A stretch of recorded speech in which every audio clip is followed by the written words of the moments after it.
যেই মেয়েটা পাহাড় দেখার শখ বুকে বেঁধে বিয়ে করেছিল, স্বামীর তরফ থেকে তার এখন বারান্দায় যাওয়াও নিষেধ।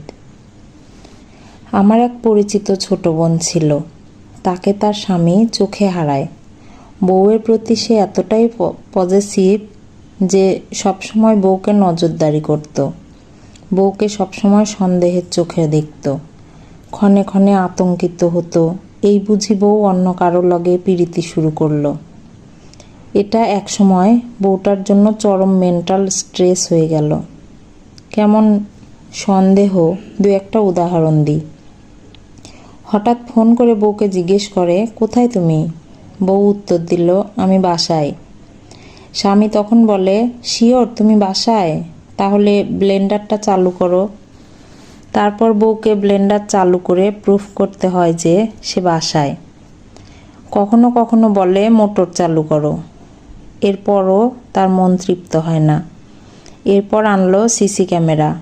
বাড়ির আশেপাশে চার কোনায় সে ক্যামেরা ফিট করলো, কন্ট্রোল স্বামীর মোবাইলে। স্বামী না থাকা অবস্থায় একটা ভালো শাড়ি বা জামা পরলেও কৈফিয়ত দিতে হতো। এসব নিয়ে কয়েকবার পারিবারিক বৈঠকও হয়েছে। স্বামীর এক কথা, আমার বউ আমার জীবন, আমার অস্তিত্ব, তাকে নিয়ে আমি পজেসিভ হব না তো কে হবে? আমি সমস্যার জন্য আমার কাছে প্রবাসে নিয়ে যেতে পারছি না, তার মানে তো এই না যে তার উপর আমার নজর থাকবে না। এরপর পারিবারিক বৈঠকও আর কথা বাড়ে না। এভাবে একদিন মেন্টাল স্ট্রেস নিতে না পেরে বউটা মারা গেল। মৃত্যুর খবর শুনে সে রাতেই জরুরি ভিত্তিতে দেশে এলো। স্বামীকে দেখে বোঝাই গেল সে দুঃখ ভারাক্রান্ত।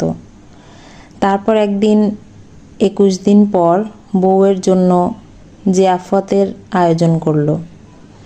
রাতে খাওয়া দাওয়ার পর স্বামীটা তার বোনদের ডেকে বলল তার জন্য মেয়ে দেখতে। মাত্র 21 দিনে তার বউ, তার জীবন, তার অস্তিত্ব বিলীন হয়ে গেল 3.5 হাত মাটির নিচে। আমি সেদিন সেসব আলোচনা শুনেছি এবং বলেও এসেছি, বেডা মানুষের ভালোবাসা কচু পাতার উপরে টলমল করা পানির থেকেও অনিশ্চিত। এরপর ভাইয়াটা আমাকে দেখলে আর কথা বলে না। কলমে সুজানা, কণ্ঠে লাবণী সাহা।